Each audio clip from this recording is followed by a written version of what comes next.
देखो आपके पास जो क्वेश्चन नंबर 11 था वो क्या था आपके पास, वो बोल रहा था, कहाँ पे क्वेश्चन यार, यही है।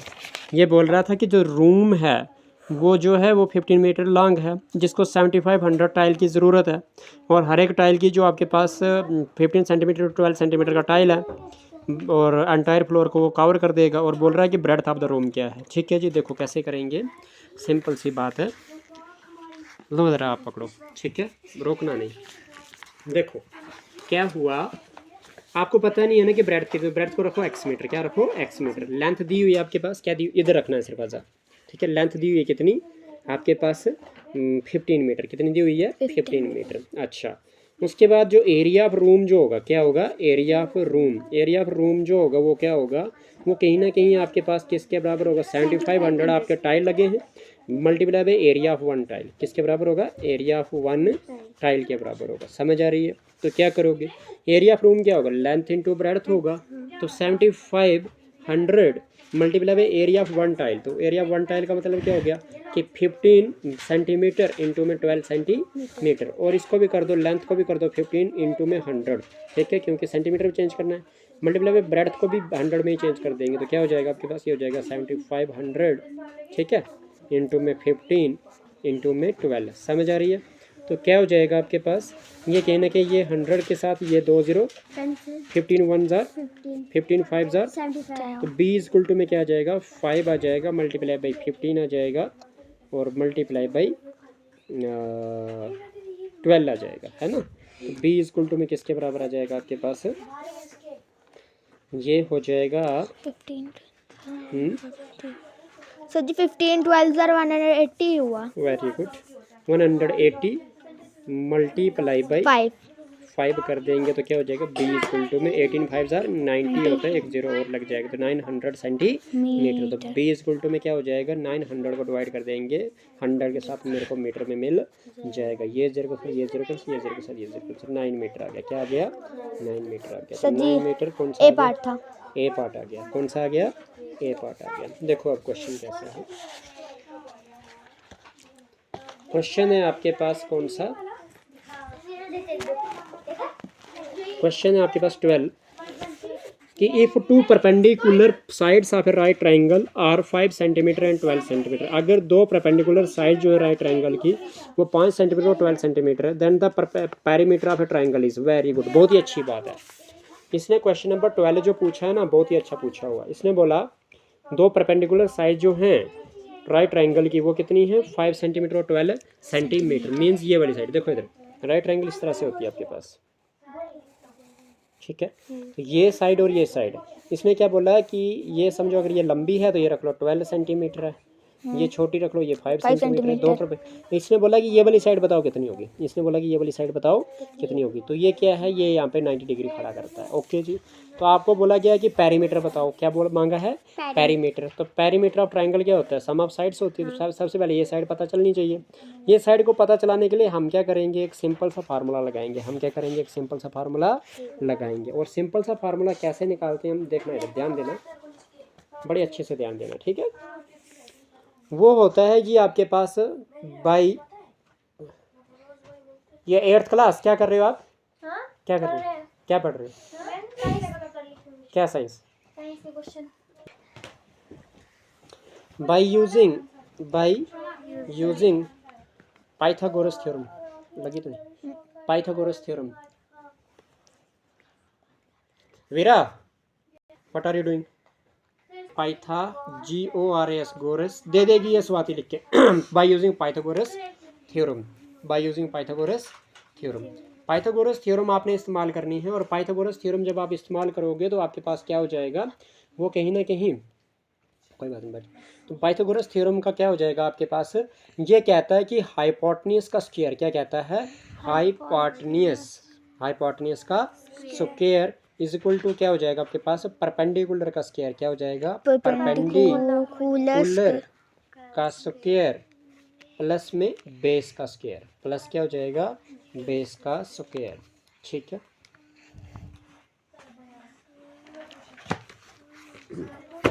अब पता नहीं होगा इसमें से दो उनके पास, अब आपको पता नहीं होगा इसमें से कि हाइपोटेन्यूज क्या है, क्या बोलते हैं, हाइपोटेन्यूज क्या है, परपेंडिकुलर क्या है और बेस क्या है ना, उस चीज़ को जानना बहुत ज़रूरी है। क्या है मैं आपको बता देता हूँ। हमारी जो राइट ट्रायंगल होती है, कौन सी होती है, राइट ट्रायंगल जो होती है, हमारी जो राइट ट्रायंगल होती है, उस राइट ट्रायंगल में हमारे पास जो 90 डिग्री जहाँ पे एंगल बनता है, 90 डिग्री एंगल जहाँ पे बनता है, उसकी ऑपोजिट वाली साइड जो होती है वो हाइपोटेन्यूज होती है। ओके, और 90 डिग्री के साथ आपके पास क्या बोलते हैं, 90 डिग्री के अलावा जो दूसरा वाला एंगल होता है, either of the two angles, ठीक है, there are 3 angles in the triangle, ठीक है, 3 एंगल होते हैं, 3 एंगलों में से एक एंगल जो होता है वो 90 डिग्री का रख के चलते हैं हम in case of right triangle में। तो beside that 90 degree angle there are 2 angles, either of the 2 angles the opposite side of the either of the two angles is known as the perpendicular. Okay, which one you will consider, the particular side will be the perpendicular and the remaining side will be the base of the right triangle. So come to the topic, I will show you which side is known as the hypotenuse, which side is known as the perpendicular and which side is known as the base. Okay, come to this point. देखिए मैंने क्या कहा आपको कि मेरे पास एक Pythagoras theorem की नाम की एक थ्योरम आती है, जिसमें क्या होता है, जिसमें कहीं ना कहीं आपके पास फार्मूला लगता है राइट ट्रायंगल पे। किस पे ऊपर लगता है, राइट ट्रायंगल पे। तो राइट ट्रायंगल जो होती है आपके पास इस तरह से होती है, मैंने जैसे इधर बता दिया। मैंने कहा कि जैसे कि मैंने कहा कि हमारे पास टोटल जो एंगल्स होते हैं, टोटल जो एंगल्स होते हैं वो आपके पास कितने होते हैं, वो आपके पास 3 एंगल होते हैं ट्रायंगल में। कितने होते हैं, 3 होते हैं। जैसे कि राइट ट्रायंगल की बात करूंगा तो मेरे पास एक 90 डिग्री तो आएगा, उसके अलावा एंगल या तो इधर बनेगा या तो एंगल इधर बनेगा। मेन कंसेप्ट यहाँ पे क्या है सीखने वाला, कि जो राइट ट्रायंगल है उसमें आपके पास पाइथागोरस थ्योरम कैसे लगती है। देखो अगर मैं मान के चलता हूँ कि यहाँ पे 90 डिग्री है ना, 90 डिग्री यहाँ पे, तो इसकी ऑपोजिट वाली साइड ये वाली है, इस साइड को बोलूँगा मैं हाइपोटेन्यूज। क्या बोलूँगा, हाइपोटेन्यूज। ओके बेटा, is that clear? But hypotenuse is the longest side of the triangle. hypotenuse क्या होती है, ट्रायंगल की सबसे लंबी साइड होती है, ठीक है। बिसाइड दैट आपके पास 2 एंगल बचते हैं, है ना।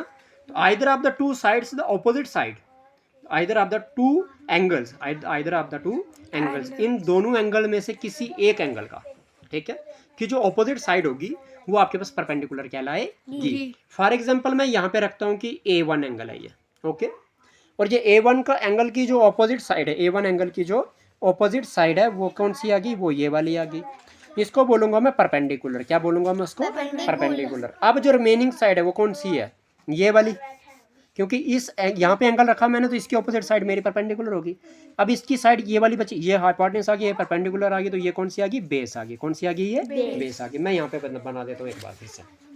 मैंने कहा कि मेरे पास ये एक राइट एंगुलर ट्रायंगल थी। कौन सी थी, राइट एंगुलर ट्रायंगल, जहाँ पे मैंने 90 डिग्री यहाँ पे बनाया था, ओके। और क्या किया मैंने, राइट एंगुलर ट्रायंगल पे जो राइट एंगल लिया वो मैंने बी पे लिया। किस पे लिया, बी पे। और मेरा राइट एंगल का मतलब होता है 90 डिग्री। कितना होता है, 90 डिग्री। और ये 90 डिग्री का जो ऑपोजिट साइड होती है उसको आप हाइपोटेन्यूज कहते हो। क्या कहते हो, हाइपोटेन्यूज कहते हो। क्या कहते हो, हाइपोटेन्यूज। यानी कि मैं आपको कह दूं, अब क्या हो जाएगा आपके पास, अब हम बात करेंगे कि हमारे पास जो हाइपोटेन्यूज है वो क्या है, कहीं ना कहीं 90 डिग्री एंगल का ऑपोजिट साइड होती है।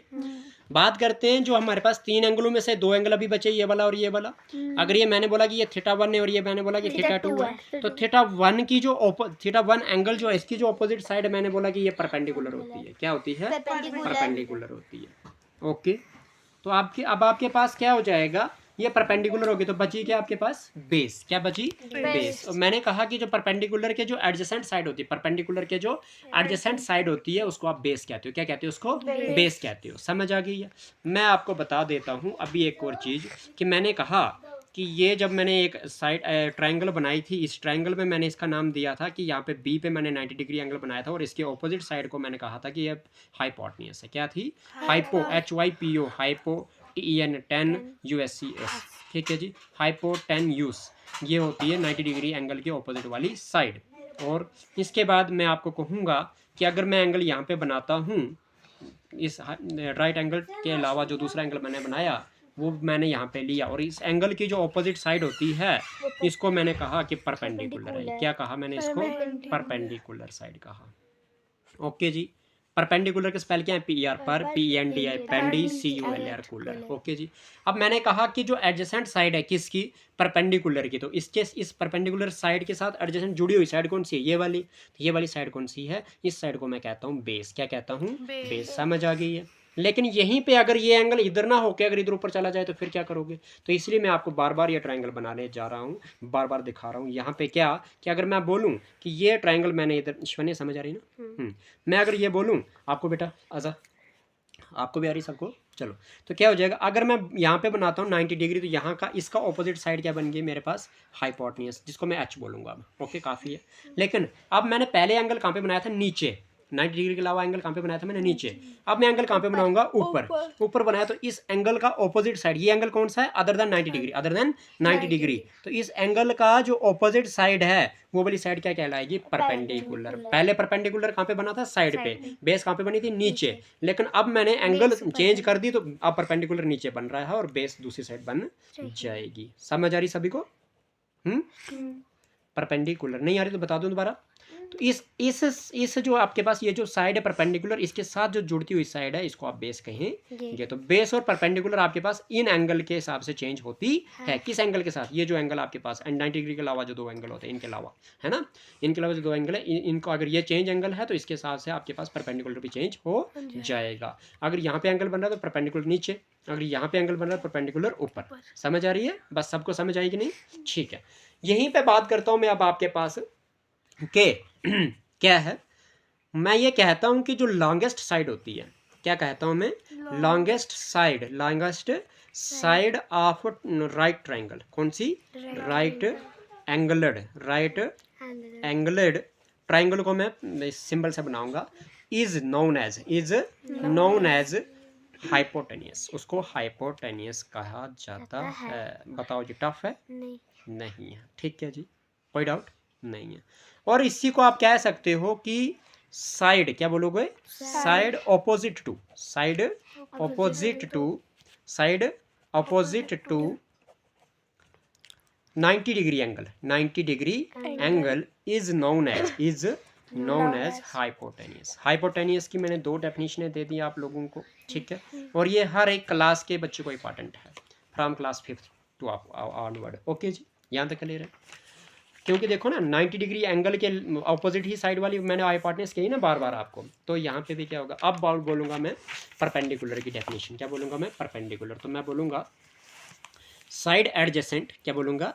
Side adjacent. एडजेसेंट होता है साथ वाली, है ना। साइड एडजेसेंट टू क्या बोलते हैं, नहीं साइड एडजेसेंट नहीं है यहाँ पे, सॉरी। मैं बोलूँगा कि साइड, क्या बोलूँगा? Side opposite to either of the angle, either of the two angles other than 90 degree. क्योंकि 90 डिग्री का एंगल तो एक ही बनेगा ना, उसके अलावा जो दो एंगल है उन दो में से किसी एक एंगल की जो ऑपोजिट साइड होगी, किसी एक एंगल की जो ऑपोजिट साइड होगी other than 90 degree is known as perpendicular. उसको क्या कहोगे आप? परपेंडिकुलर कहोगे। समझ आ गई? ठीक है। यही चीज कही ना मैं आपको। मैंने क्या कहा कि आपके पास 90 डिग्री का एंगल के अलावा जो ये एंगल है या फिर ये नीचे वाला एंगल है, इस एंगल के ऑपोजिट वाली साइड परपेंडिकुलर इधर कहलाएगी। अगर इधर एंगल बनेगा तो फिर इसके ऑपोजिट साइड कौन सी है? ये वाली, फिर ये परपेंडिकुलर कहलाएगी। समझ आई? अब क्या कहता हूँ? अब मैं कहता हूँ कि जो बेस होती है, क्या होती है? बेस। वो क्या होती है? वो होती है साइड एडजेसेंट। अच्छा खेलना बंद कर दो बेटा। Adjacent to the perpendicular. कौन सी? परपेंडिकुलर के साथ वाली जो साइड होती है उसको क्या कहोगे? उसको कहोगे आप बेस। क्या कहोगे? बेस। समझ आ गई कि नहीं? यही चीज़ तो कही मैंने आपको कि परपेंडिकुलर के साथ वाली जो साइड है वो क्या है? बेस है। ओके, समझ आई? अब बात करते हैं आपके पास कि पाइथागोरस थ्योरम क्या कहती है। PYTH Pythagoras theorem. इसने शॉर्टकट में आपको एक चीज़ बताई है वो ये बताई कि पाइथागोरस नाम का एक साइंटिस्ट आया, मैथमेटिशियन आया, उसने बोला कि ना मैं एक ट्रायंगल के आधार पे एक फार्मूला बनाने जा रहा हूँ और वो बेस्ट रहेगा, हर एक फार्मूले हर एक क्वेश्चन को वो सॉल्व करेगा। उसने बोला कि अगर मेरे पास जो हाइपोटेन्यूज, उसी ने ये बताया था कि हाइपोटेन्यूज कौन सी रहेगी, परपेंडिकुलर कौन सी रहेगी, ठीक है जी। बस उसके हमने ड्राइव करा हुआ फार्मूला आगे के लिए। तो आपके पास क्या हो जाएगा, वो कहता है कि हाइपोटेन्यूज को शॉर्टकट में HYP भी लिखता हूँ, ठीक है। हाइपोटेन्यूज का स्क्वायर इज इक्वल टू में परपेंडिकुलर का स्क्वायर इज इक्वल टू में आपके पास क्या हो जाएगा, परपेंडिकुलर का स्क्वायर प्लस में बेस का स्क्वायर, प्लस में बेस का स्क्वायर। ये कहता है जी पाइथागोरस थ्योरम। पाइथागोरस क्या कहता है, पाइथागोरस कहता है कि हाइपोटेन्यूज का स्क्वायर इज इक्वल टू में परपेंडिकुलर का स्क्वायर प्लस बेस का स्क्वायर। सीधे हो जाओ, आपको नींद लग जाएगी इस तरह से लेटे हुए। कौन पढ़ता है यार, आजा बी एक्टिव। चलिए बेटा देखो, अब क्या हो जाएगा कि हाइपोटेन्यूज को हम HYP कहते हैं। क्या कहते हैं, HYP। हाइपोटेन्यूज का स्क्वायर इज इक्वल टू में परपेंडिकुलर को PER भी कहते हैं का स्क्वायर प्लस बेस को हम BASE, बेस पूरा लिख दो, छोटा ही है ना। इसको हम कहीं ना कहीं H का स्क्वायर भी कह सकते हैं, इसको परपेंडिकुलर को P का स्क्वायर भी कह सकते हैं, प्लस बेस को B का स्क्वायर। कभी कभी शॉर्टकट में इसको हाइपोटेन्यूज ऐसे ही लिखते हैं हम, ठीक है। हाइपोटेन्यूज स्क्वायर परपेंडिकुलर को उल्टा T भी लिखते हैं का स्क्वायर प्लस बेस का स्क्वायर, ठीक है जी। कोई शक किसी को नहीं है। तो मैंने जितने भी रूपों में आपको ये फार्मूला दिया होगा मैंने आपको बता दिया, इस तरह से लिखा होगा आपके class 9th, class 10th, class 11th, class 12th और फ्रॉम 5th क्लास से ऑनवर्ड आपको लगेगा। समझ आई। अब क्या कहता है, अब मेरे पास एक क्वेश्चन था यहाँ पे, क्वेश्चन ये था कि मेरे पास दिया हुआ है परपेंडिकुलर 5 सेंटीमीटर और 12 सेंटीमीटर। आपके पास इतना क्वेश्चन को पढ़ते हैं ना पहले, तो फिर आपको पता चलेगा मैंने कैसे ये समझ लिया कि मेरे पास ये हाइपोटेन्यूज ही पूछी है इसने, क्योंकि इधर ना क्वेश्चन घुमा के दिया हुआ है। क्वेश्चन क्या घुमा के दिया हुआ है कि if two perpendicular sides of the right triangle are 5 centimetre and 12 centimetre then the perimeter of a triangle is.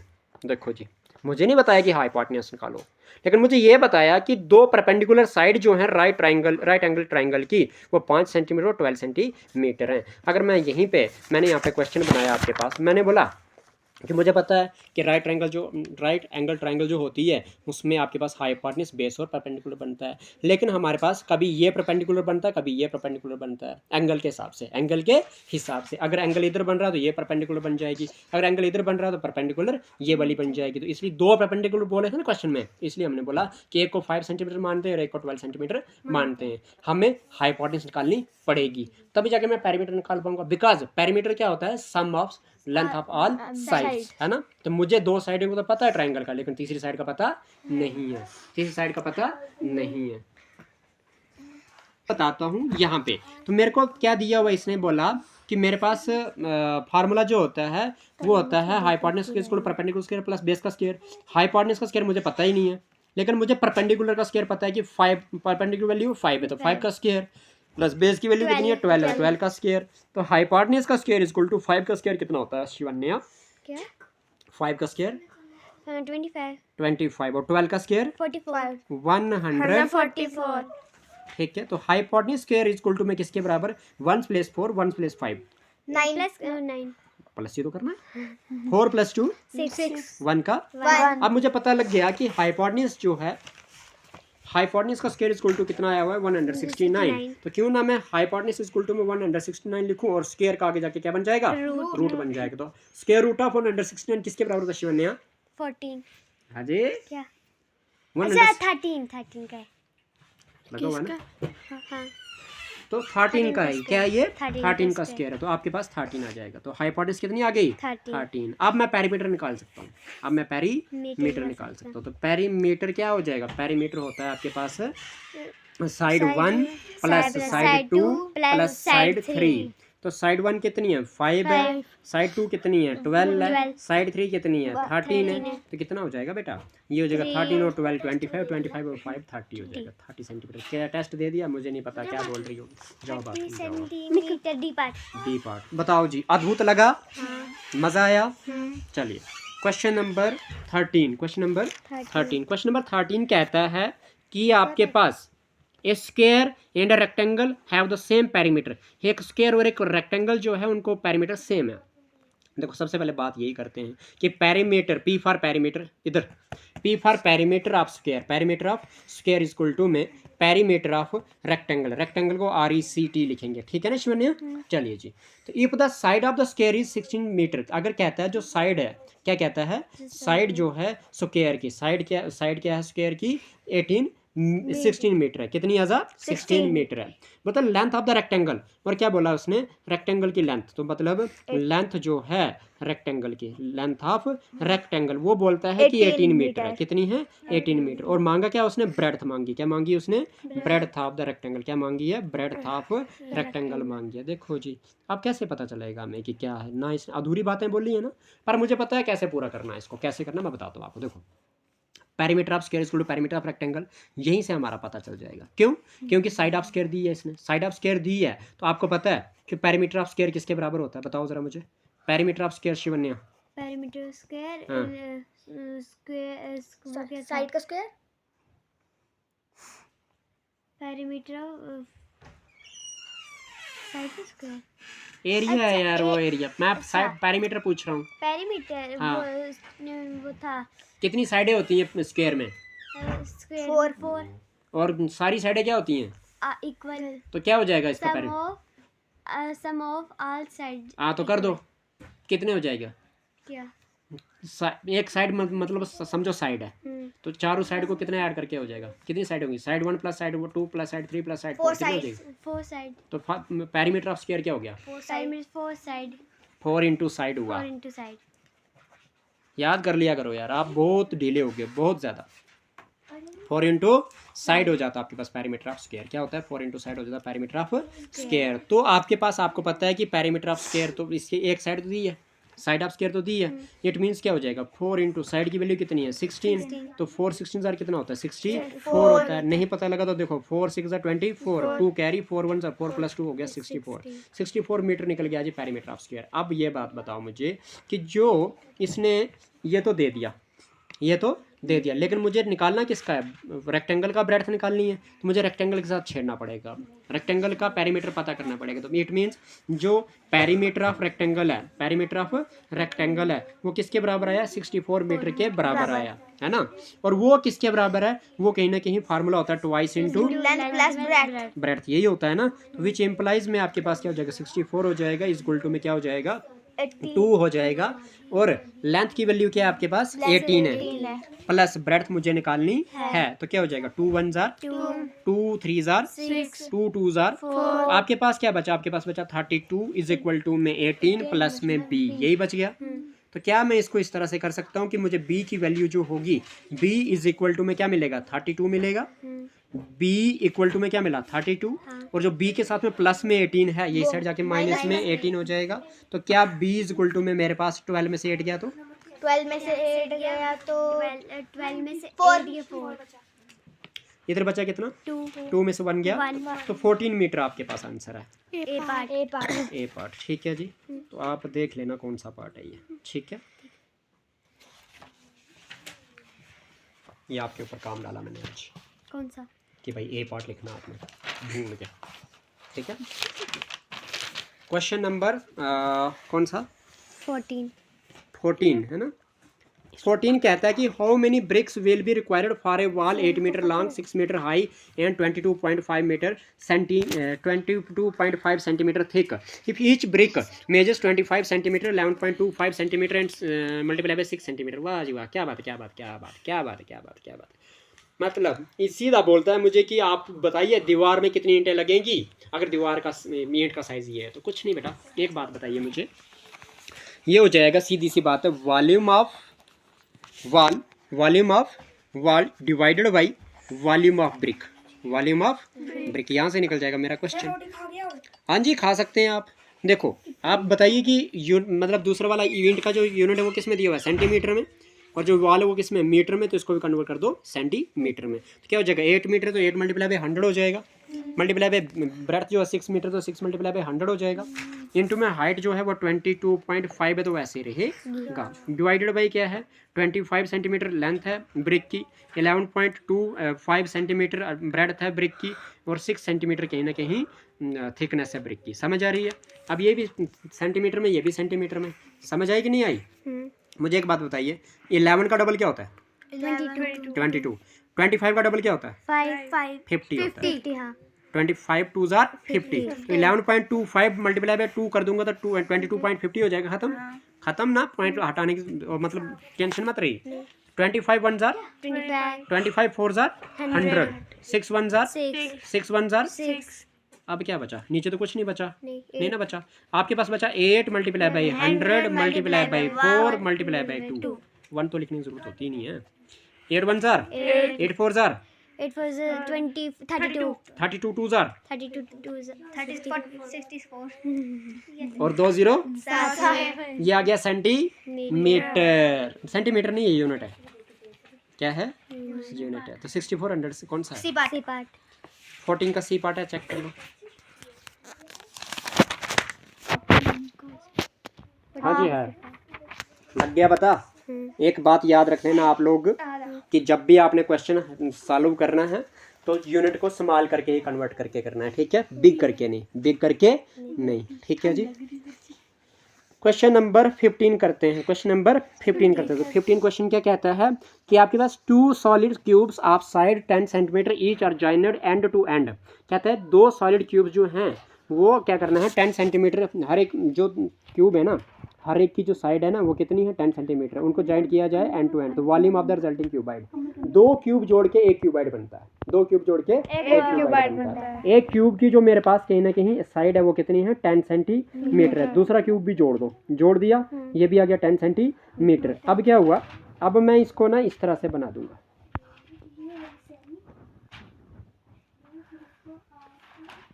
इसका ऐसे और उधर से नीचे सब भागेगा। हो गया, इस तरह से बन जाएगा ये, ठीक है? ये क्यूबाइड बन गया। क्या बन गया? क्यूबाइड बन गया। अब ये क्यूबाइड तो बन गया, लेकिन एक चीज़ बता दो मुझे, सिंपल सी बात, वो ये कि पहले ये 10 सेंटीमीटर इसकी क्या थी? साइड थी। तो ये 10 सेंटीमीटर ये भी रहेगी, हाइट भी 10 सेंटीमीटर रहेगी और ये भी 10 सेंटीमीटर रहेगी। लेकिन क्या ये लेंथ 10 सेंटीमीटर रहेगी? नहीं। ये कितनी हो जाएगी? 20 हो जाएगी। कितनी हो जाएगी? 20 हो जाएगी। तो क्या हो जाएगा आपके पास? ये हो जाएगा वॉल्यूम ऑफ क्यूबाइड। मांगा ना मेरे से, तो ये हो जाएगा वॉल्यूम ऑफ क्यूबाइड किसके बराबर होता है? बताओ जरा। Length into breadth into height होता है। तो लेंथ कितनी है? 20। ब्रेड्थ कितनी है? 10। हाइट कितनी है? 10।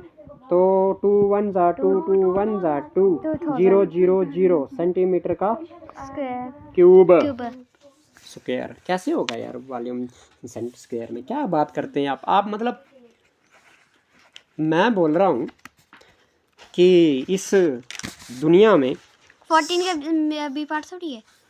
15 का बी पार्ट है बेटा। अच्छा, 15 क्वेश्चन कर रहे थे हम। मैंने बोला ना वो इस दुनिया में बुलक्कड़ सारे चले गए थे और आपको छोड़ के गए थे। कहाँ गए थे बुलक्कड़? तो बुलक्कड़ी है क्या जी?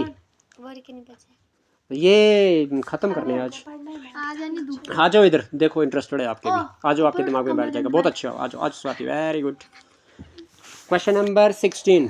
The length of a rectangle plot of a land is twice its breadth. देखिए लेंथ जो है ना रेक्टेंगल प्लॉट की वो कितनी है? इसके ब्रेड्थ के ट्वाइस है। ट्वाइस का मतलब क्या होता है? 2 गुना है। Square swimming pool of side 8 metre occupies 1/8 part of the plot. The length of the plot is very good. देखो बड़ा प्यारा सा क्वेश्चन है, बड़ा अच्छा क्वेश्चन है। बोलता है जो लेंथ है, बोलता है जो लेंथ है वो किसके बराबर है? वो ट्वाइस ऑफ इट्स ब्रेड्थ, मतलब 2b के बराबर है। 2b के बराबर है। अब जो स्क्वायर स्विमिंग पूल है of 8 metre occupies 1/8 part of the plot. देखिए जो मतलब स्विमिंग पूल है यानी कि स्क्वायर जो है, जो स्क्वायर है वो क्या है? वो कहीं ना कहीं 8 मीटर साइड है उसकी। क्या है? 8 मीटर साइड है। आई समझ? तो लेंथ ऑफ द प्लॉट निकालनी है आपने। क्या निकालनी है? Length of the plot. तो स्क्वायर क्या है? स्क्वायर कहीं ना कहीं 8 मीटर साइड है उसकी, है ना? 8 मीटर साइड है। तो आप मुझे बताइए कि लेंथ ऑफ द प्लॉट किस तरह से निकलेगा? लेंथ ऑफ द प्लॉट किस तरह से निकलेगा? तो निकल जाएगा आराम से। मुझे बताइए कि इसने कहा कि एक इस तरह से आपके पास लेंथ है ना, और लेंथ जो है ब्रेड्थ की डबल है, यानी कि लेंथ जो है ट्वाइस ऑफ बी है। लेंथ जो है ट्वाइस ऑफ बी है। ये चीज़ बोल दी इसने। जब ये चीज़ बोल दी इसने और बोला कि जो आपका जो स्क्वायर है वो कहीं ना कहीं क्या है? वो है आपके पास इसके एक ऑक्युपाइज 1/8 ऑफ द पार्ट। इसके पार्ट बना दो 8, कितने पार्ट बना दो 8, 1 2 हो गए, 4 हो गए, अब 8 कैसे बनाओगे? सर काट के ऐसे ऐसे ऐसे बना दिए तो कितने हो गए? 8 हो गए। सर ऐसे तो ऐसे ऐसे सर ये ऐसे होगा ना, ऐसे तो ऐसे नहीं ना करने पड़ेगा, फिर 2 यहाँ हो जाएंगे, 8 हो जाएगी फिर। ऐसे बीच में से काट, इनमें से दोनों में से बीच में से सर जी काटो। हाँ, इसको इनको नहीं ऐसे करना बीच में से था, काटो। इधर और इधर तक करना था बस। इनको काट दूं? हाँ चलो जी काट दिया। समझो ये इक्वली हैं, 1 2 3 4 5 6, ये एक और दे दो। ये हो गया 8 बन गए 8। हाँ। 4 मतलब इसमें से आपके पास क्या हो गया कि कहीं ना कहीं आपने देखा कि जो इतना सा जो एरिया है, इतना सा जो एरिया है वो क्या है 1/8 ऑफ द क्या है ये रेक्टेंगल का, क्योंकि 1/8 बोला था ना इसने, तो 8 में से 8 हिस्सों में से एक हिस्सा है, ये 8 हिस्सों में से एक हिस्सा है। और मुझे बोला कि आप बताइए कि लेंथ ऑफ द प्लॉट कितना है, लेंथ ऑफ द प्लॉट कितना है ना। तो और जो स्क्वायर की साइड कितनी है, 8 मीटर है ना। तो मुझे बताइए ज़रा कि साइड ऑफ स्क्वायर क्या है, साइड ऑफ स्क्वायर क्या है, साइड ऑफ स्क्वायर जो है वो है 8 मीटर है ना। तो एरिया ऑफ स्क्वायर क्या हो जाएगा, एरिया ऑफ स्क्वायर क्या हो जाएगा, वो हो जाएगा साइड का स्क्वायर है ना, साइड का स्क्वायर यानी कि 8 का स्क्वायर यानी कि 8 8 64 मीटर का स्क्वायर। समझ आई कि नहीं? इस तरह से मेरे पास ये कितना है, जो एरिया था, जो स्क्वायर था ना, वो क्या था 1/8 पार्ट था पूरे का, 1/8 पार्ट था पूरे का, यानी कि आपके पास 64 मल्टीप्लाई बाई 1/8 कर दूंगा मैं, क्या कर दूंगा 64 मल्टीप्लाई बाई 1/8 कर दूंगा, तो मेरे को क्या मिल जाएगा, पूरा का पूरा एरिया मिल जाएगा। ठीक है, देखो यहाँ तक क्लियर है?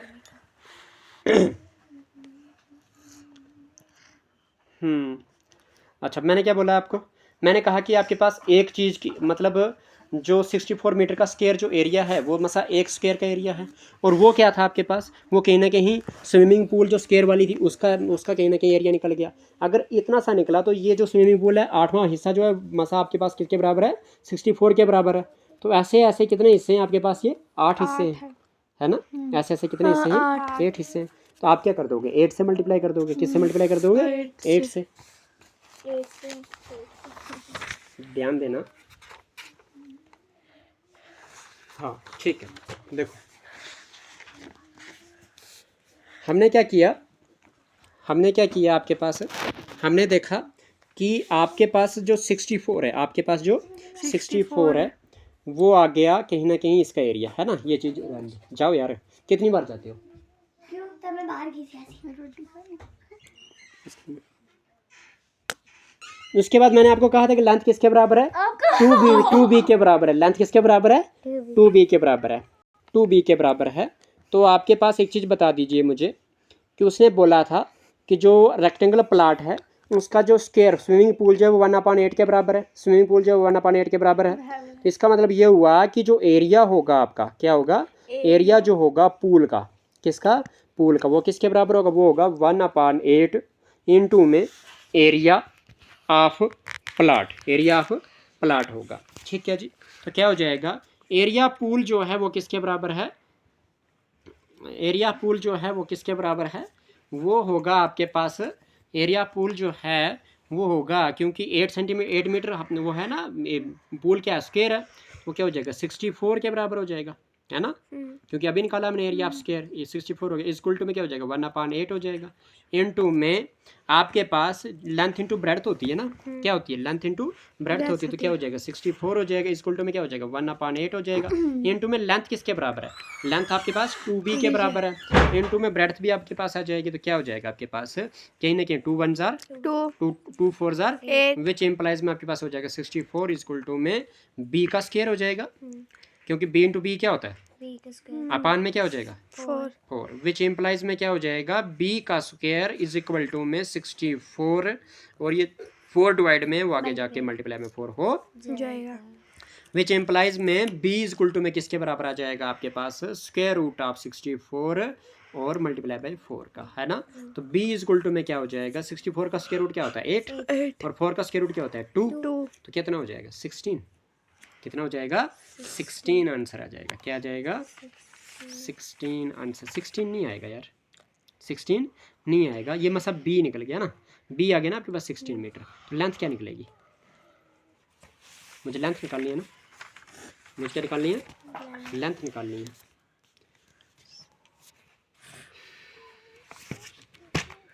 मेरा गला बैठे जा रहा है। वो कंप्लीट होने वाली है। देखो मैंने बोला कि ब्रेड्थ जो निकली वो 16 मीटर निकल गई, मेरे पास लेंथ जो थी वो ट्वाइस ऑफ ब्रेड्थ थी, तो लेंथ क्या हो जाएगा ट्वाइस इंटू में ब्रेड्थ की वैल्यू क्या है 16 है, तो लेंथ की वैल्यू क्या हो जाएगी 2 16 32 मीटर हो जाएगी। तो कितने 32 मीटर कौन सा है, D part, B for Bombay है, ठीक है जी। क्वेश्चन नंबर 17, बड़े मज़ेदार क्वेश्चन है आगे, बहुत मज़ेदार। आप बोलोगे क्या है ये क्वेश्चन, 20 पूरे करवाने। क्वेश्चन नंबर 17 क्या कहता है, कहता है how many rectangular slabs of 10 centimetre into 8 centimetre are required to cover the floor of hall 12 metre and 10 metre. बोलिए स्लैब कितने लगेंगे। तो क्या करना आपने, ये जो बड़ा वाला एरिया है डिवाइडेड बाय स्मॉल एरिया है ना, बड़े वाले एरिया को डिवाइड बाय स्मॉल एरिया करके तो आपके पास स्लैब की वैल्यू निकल जाएगी। नंबर ऑफ स्लैब्स किस तरह से निकल जाएंगे, नंबर ऑफ स्लैब्स जो हैं वो निकल जाएंगे आपके पास किस तरह से, वो निकल जाएंगे जो आपके पास 12 metre multiply by 10 metre value दी हुई है डिवाइडेड बाई 10 सेंटीमीटर इंटू में 8 सेंटीमीटर, तो किसके बराबर हो जाएगा 12 मल्टीप्लाई बाय मीटर की, 1 मीटर में कितने centimetre 100 centimetre, multiply by 10 into में 1 मीटर में कितने सेंटीमीटर 100 सेंटीमीटर, डिवाइडेड बाय क्या हो जाएगा 10 इंटू में क्या हो जाएगा 8, ये 10 के साथ ये 10, 8 1 जार,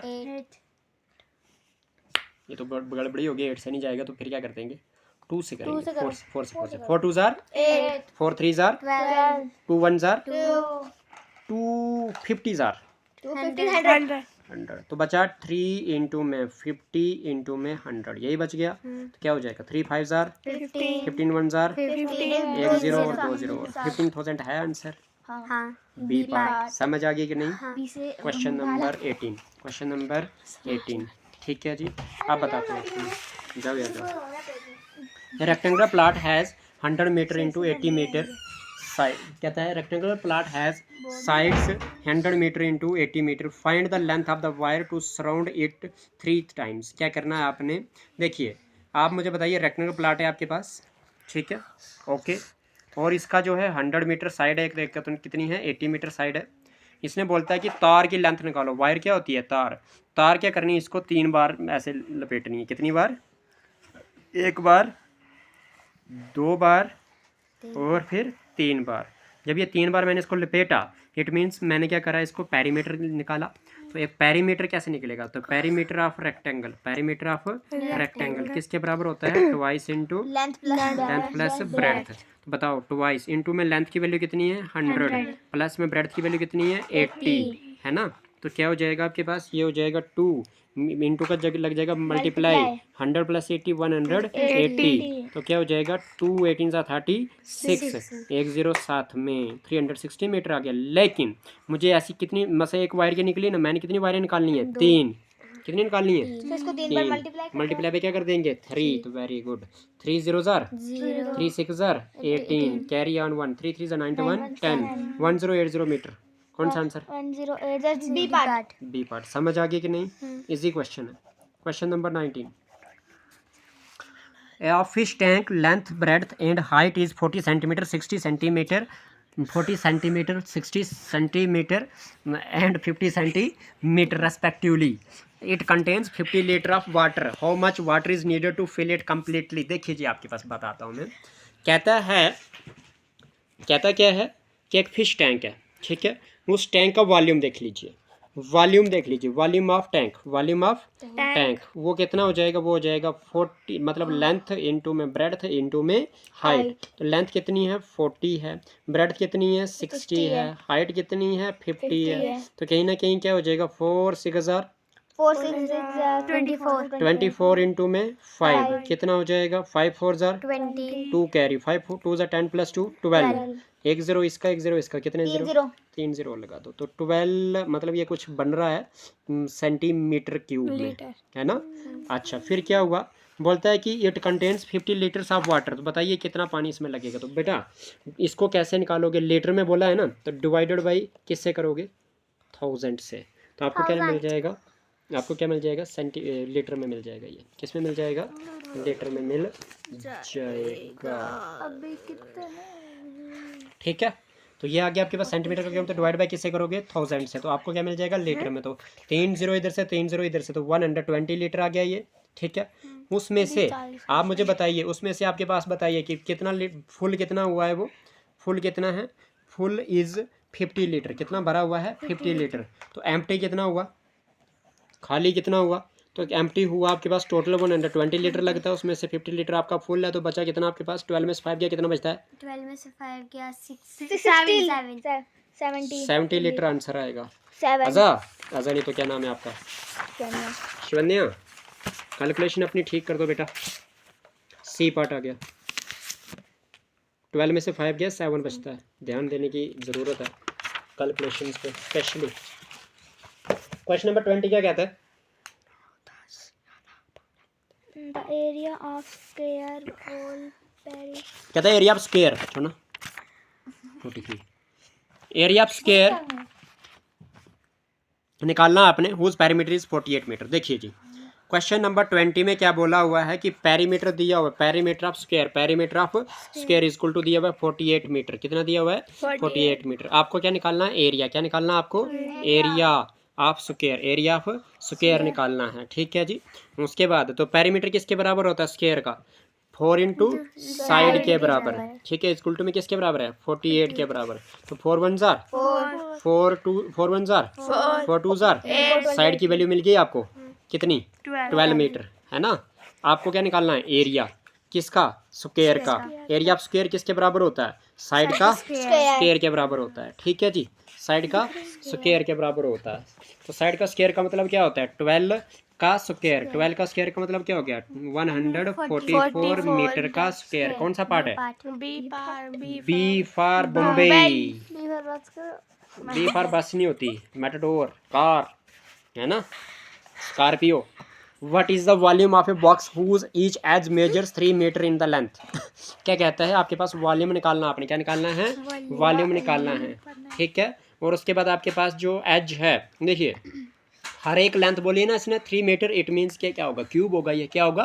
क्यूब होगा। तो बताओ जरा मुझे वॉल्यूम ऑफ क्यूब किसके बराबर होता है? Volume of cube volume of cube किसके बराबर होता है? साइड का क्यूब के बराबर होता है। साइड का स्क्वायर साइड का क्यूब क्यूब होता है। क्यों होता है साइड का क्यूब? क्योंकि सारी साइडें सेम होती हैं। अगर ऐसे वॉल्यूम मांगेंगे रेक्टेंगल ये क्यूबाइड का तो length into breadth into height होगा। 3 लेंथ को मल्टीप्लाई करके आपके पास वॉल्यूम मिलता है। लेकिन यहाँ पे सारी 3 के 3 लेंथें सेम है तो सीधा लेंथ का ही क्यूब कर दो। लेंथ मतलब साइड का ही क्यूब कर दो। तो क्या हो जाएगा आपके पास? एक साइड कितनी है? 3 है तो 3 का क्यूब क्या हो जाएगा आपके पास? 3 इंटू 3 इंटू 3 27 मीटर का cube. B part square volume cube में होता है बेटा ये B part 27 cubic metre. Question number 22। Question number 22 find the length of A B in the given figure of a rectangle A B C D. देखो बहुत अच्छा question है। क्या कहता है? आपके पास इस तरह से एक रेक्टेंगल दी हुई है ना। इसका साइड जो है 6 सेंटीमीटर दी हुई है ब्रेड्थ और जो आपका 10 सेंटीमीटर जो दिया वो क्या दिया हुआ है? रेक्टेंगल या डायगोनल। आपको निकालनी है लेंथ। क्या निकालनी है? लेंथ। ठीक है जी बहुत अच्छी बात है। आप मुझे बताइए कि डायगोनल किस तरह से निकलता है रेक्टेंगल का? डायगोनल किसका? हाँ रेक्टेंगल का लेंथ का स्क्वायर प्लस निकलता है ना। तो डायगोनल की वैल्यू है ना मेरे पास कितनी है? 10 इज इक्वल टू में रूट ऑफ लेंथ का स्क्वायर। लेंथ क्या है मेरे पास? निकालनी है ना मैंने। लेकिन ब्रेड्थ क्या है मेरे पास? 6 सेंटीमीटर है ना। 6 सेंटीमीटर का स्क्वायर हो जाएगा है ना क्योंकि इसने डायगोनल की वैल्यू बोली है तो इस तरह से हो जाएगा। अब मुझे क्या निकालना है? मुझे निकालना है ब्रेड्थ, लेंथ निकालनी है। तो क्या हो जाएगा? लेंथ का स्क्वायर प्लस ब्रेड्थ 6 का स्क्वायर, इसका ये रूट उस साइड जाएगा तो क्या हो जाएगा, 10 का स्क्वायर हो जाएगा, हो जाएगा ना। तो मेरे पास क्या हो जाएगा, ये हो जाएगा लेंथ का स्क्वायर प्लस 6 का स्क्वायर किसके बराबर होता है, 36 के बराबर, और 10 का स्क्वायर का मतलब क्या हो गया 100। तो एल का स्क्वायर किसके बराबर हो जाएगा 100, और ये प्लस का 36 उससे जाएगा तो माइनस का 36। तो एल स्क्वायर इक्वल टू में क्या हो जाएगा, 10 में 6 गया 4, 9 में 3 गया 6, तो एल इक्वल टू किसके बराबर हो जाएगा, स्क्वायर का आगे जाके क्या बनता है रूट 64। तो एल इक्वल टू क्या हो जाएगा 8, तो 8 सेंटीमीटर। कौन सा पार्ट आ गया, ए पार्ट। बताओ टफ था क्या, नहीं था।